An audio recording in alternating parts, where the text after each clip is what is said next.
Because it's my birthday, do you want to know a Titanic fact? Just remember, boat.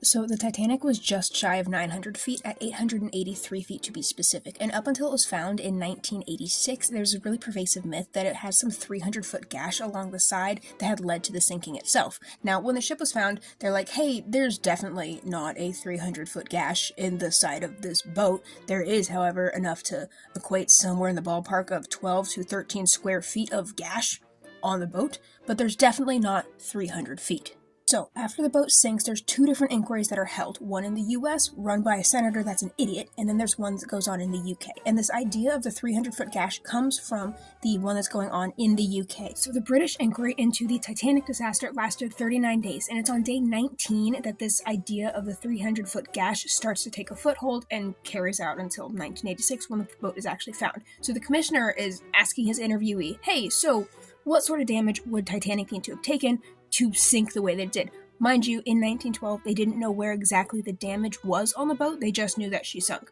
And the guy that he's asking this to is like, maybe like 300 feet close to the front of the ship and like 300 to 400 feet in the middle of the ship. And then we get to 1986 where people are like, oh, definitely not a 300-foot gash.